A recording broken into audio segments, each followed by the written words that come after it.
Hello friends, இன்றைய புது video ஊட்டியில் ட்வின் ஃபால்ஸுங்கிற ஹோட்டல் போயிருந்தோம். அங்கே ரூமில் செக்கிங் ஆகிட்டு இன்றைக்கான ப்ரோக்ராம் என்ன அப்படிங்கிறது தான் பார்க்க போகிறோம். ஃபஸ்ட்டு நாங்கள் கிளம்பி ஹெல்க் மலைத்தொடர் அப்படிங்கிற கோயிலுக்கு போயிருந்தோம். இது எப்படி இருக்கும்னா, மலேசியாவில் இருக்கிற 10 மலை முருகன் கோயில்னு சொல்கிறாங்க இல்லைங்களா, அதே மாதிரியே தாங்க இருக்கும். பெரிய சிலை இருக்கும். அங்கே போய் சாமி தரிசனம் பண்ணிவிட்டு அதுக்கு பக்கத்துலேயே சிவன் ஒரு சின்ன சிலை தான், அது அவ்வளோ அழகாக இருக்கும், லிங்கம் வடிவத்தில். அது சாமிக்கு பக்கத்தில் சுற்றியுமே அள்ளிப்பூக்கள் நிறையா இருந்ததுங்க. நான் உங்களுக்கு அந்த பிக்சரை காட்டுறேன், இதில் ஆட் பண்ணியிருக்கேன். அதை பார்த்தோன்னே அந்த பூக்களை பறித்து சாமிக்கு வைக்கணும்னு எனக்கு தோணுச்சு. சாமிக்கு வச்சுட்டு தரிசனம் எல்லாம் பண்ணி முடிச்சுட்டு நெக்ஸ்ட்டு இந்த ஹெல்க் மலைத்தொடர் இந்த கோயில் எங்கே இருக்குனாங்க, ரோஸ் கார்டனுக்கு அப்படியே பேக் சைடில் இருக்குது. நம்மள நிறையா பேர் ஊட்டி டூர் போனால் ரோஸ் கார்டனுக்கு போகிறோம், ஆனால் அந்த பின்னாடி இருக்கிற அந்த மலைக்கு நம்ம யாரும் போகிறதில்ல, அந்த முருகன் கோயிலுக்கு. ஆனால் பக்கமாகவே தான் இருக்குது. இனி யாராவது போகிறதுனா அவசியம் போயிட்டு வாங்க. ரோஸ் கார்டனில் நுழைஞ்ச உடனே அங்கே வேலை செய்கிறவங்க புல்லை வெட்டிக்கிட்டு இருந்தாங்க. குட்டீஸ் பார்த்த உடனே அது ஏதோ வாக்கர் மாதிரி வண்டி ஓட்டுறதுன்னு நினச்சிக்கிட்டு கொடுங்கன்னு அவங்கக்கிட்ட கேட்டாங்க. அவங்களும் 2 குழந்தைங்களும் ஒரே மாதிரியே இருக்காங்க, வச்சு விளையாடட்டுன்னு கொஞ்சம் நேரம் கொடுத்தாங்க. சரின்னு நம்ம குட்டீஸுங்களும் அதை வச்சு விளையாண்டுக்கிட்டு இருந்தாங்க. நெக்ஸ்ட்டு நாங்கள் ஃபைன் ஃபாரஸ்ட்டு போனோம். அங்கே ஃபாரஸ்ட்டுக்குள்ளாரையே ஒரு லேக் மாதிரி இருக்குது. அங்கே நம்மளை குதிரை ஏற்றம் நடக்கிறாங்க. நம்ம பிரியப்பட்ட ஏறி கொஞ்சம் தூரம் நம்ம அங்கே வாக் மாதிரி போயிட்டு வரலாம். அது சூப்பராக இருந்துச்சு. நெக்ஸ்ட்டு வென்லாக் டவுன் ஷூட்டிங் ஸ்பாட்ஸ்ன்னு சொல்லிட்டு சினிமா படங்கள்லாம் நிறையா எடுப்பாங்க, அங்கே போயிருந்தோம். அப்புறம் பயாகரா லேக், அந்த லேக்கில் கட்டாயம் யார் போனாலும் போட்டிங் போயிட்டு வாங்க, ரொம்பவே சூப்பராக இருந்தது. நம்ம குட்டீஸுங்க அங்கே இருக்கிற, நாங்கள் போனது ஸ்பீட் போட்டு, ஆனால் அங்கே இருக்கிற சின்ன போட்டில் உட்காந்து ஓட்டுறேன் அப்படின்னு சொல்லிட்டு சும்மா இது பண்ணிக்கிட்டு இருந்தாங்க. இதோட ஃபஸ்ட்டு டே எங்களோட முடிஞ்சது ப்ரோக்ராம். நெக்ஸ்ட்டு டே மார்னிங் எந்திரிச்சோடனே லைட்டாக மழை தூறிக்கிட்டே இருந்ததுங்க. உடனே நாங்கள் அதனால் சுற்றி பார்க்க போகலை. எங்களுடைய தங்கியிருந்த கேம்பஸ்லேயே குட்டீஸுங்களுக்கு உண்டான சறுக்கல், ஊஞ்சல் இது மாதிரிலாம் வச்சுருந்தாங்க.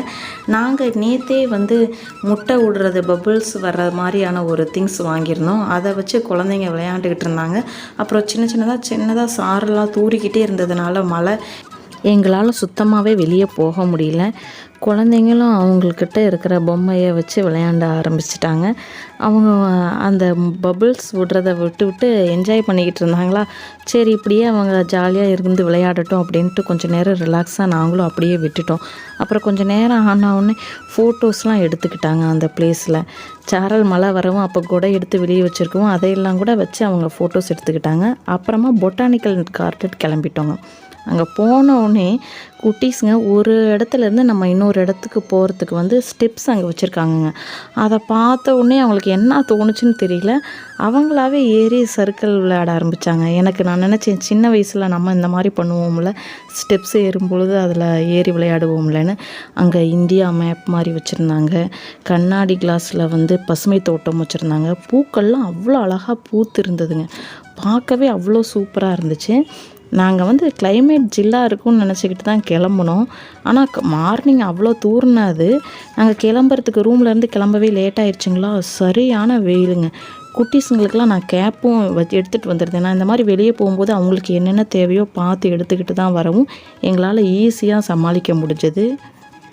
நாங்கள் ஈவினிங் கிளம்புறதுக்கு ஊட்டி மலை ட்ரெயின் போகலாம் அப்படின்னு சொல்லிட்டு பிளான் பண்ணியிருந்தோம். ஊட்டியிலேருந்து நாங்கள் புக் பண்ணது குன்னூர் வரைக்கும் 250 எவ்வளவோ அந்த மாதிரி சார்ஜ் தாங்க. கட்டாயம் ஊட்டி போகிறவங்க ரிட்டன் ஆகும் பொழுது ஊட்டி மலை ட்ரெயினுக்குள்ளே போயிட்டு வாங்க. ஏன் ரிட்டன் ஆகும்போதுன்னு சொல்கிறேன்னா, இது 5 மணி நேரம் ட்ராவல். போகும் பொழுது ரொம்ப ஸ்லோவாக தான் போகுது. ஸோ எல்லாருக்கும் ஒரு விதமான சலுப்பாக இருக்கும். இதே ஈவினிங் இறங்கும் பொழுது அந்த மேகம் பாருங்களேன் எவ்வளோ அழகாக இருக்குதுன்னு சொல்லிட்டு பனி அப்படியே கொஞ்சம் கொஞ்சமாக இறங்கிக்கிட்டு வந்துச்சுங்க. அது மட்டும் இல்லாமல் குகைக்குள்ளார நிறைய இடத்துல உள்ளே பூந்து போகிறது பார்க்கவே அழகாக இருந்துச்சு. இந்த இடம்லாம் பாருங்கள், சின்ன ஒரு கம்பி மாதிரி, இது கிரில் கம்பி தான். இந்த இடம்லாம் பாருங்கள், 2 கம்பி தான், ஒரு பாலத்துக்கும் இன்னொரு பாலத்துக்கும் இடையில் பள்ளத்தாக்கு மாதிரி அதில் தண்ணி போய்கிட்டு இருந்துச்சு. அந்த கார்னர் விண்டோ சீட்டுங்கிறதுனால எங்களால் ஃபோட்டோஸ் எடுக்க முடிஞ்சது. அந்த கம்பி தாங்க, 2 கம்பி தான் குறுக்கால. அப்புறம் குகை, திருப்பி பாலம், திருப்பி குகை, இதே மாதிரியான ஒரு அமைப்பு தான் இந்த ட்ரெயின் ட்ராவல் ஃபுல்லாகவே இருக்கும்னு வச்சுக்கோங்களேன். ரொம்ப சூப்பராகவே இருக்கும். இடையில ஒரு ரயில்வே ஸ்டேஷன் இருந்துச்சு. அங்கே இருக்கிற ஒரு ட்ரெயின் ஸ்டாப்பிங்க்கு நின்றுக்கிட்டு இருந்துச்சு. அந்த நீராவி என்ஜின் ரயிலுங்கிற மாதிரி அந்த புகை அந்த ட்ரெயின்லேருந்து வெளியே வந்துக்கிட்டே இருந்தது. இது மாதிரி போகும் பொழுது இடையில செடியெல்லாம் கூட நம்ம கைக்கு எட்டுற மாதிரியான ஒரு அமைப்பு இருந்துச்சுன்னு வச்சுக்கோங்களேன். அதுவுமே நான் இந்த வீடியோவில் உங்களுக்கு காட்டியிருப்பேன். நீங்கள் இதை பார்த்து என்ஜாய் பண்ணுங்கள். ரொம்ப ரொம்ப சூப்பராக இருந்துச்சுங்க. அவசியம் ஊட்டி போகிறவங்க கட்டாயம் ஊட்டியில் மலை ட்ரெயின் போயிட்டு வாங்க. இது வந்து நமக்கு டக்குன்னே கிடைக்காது. சீட்டு வந்து சில நேரத்தில் நிலச்சரிவாக இருக்கும், அதனால் வந்து ட்ரெயின் வந்து இல்லைம்பாங்க. நான் சொன்னேன் இல்லையா, அங்கே பாருங்கள் இலை தலையெல்லாம் பிச்சுக்கிட்டு இருக்கிறாங்க. இதை வந்து பேக் சைடில் காட்டிக்கிட்டு இருக்கேன். நம்ம ட்ரெயினில் போகும்போதே ஃபால்ஸ் இது மாதிரி இடையில வருதுங்க.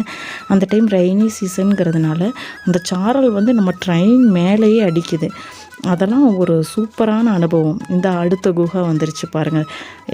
அதுக்குள்ளார இன்னி போகும்பொழுது ட்ரெயினில் உட்காந்துருக்கிறவங்களாம் எல்லாரும் ஓன்னு ஒரு கத்து. ஏன்னா ரொம்ப இருட்டாக இருந்துச்சு அந்த ஸ்பேஸ் வந்து.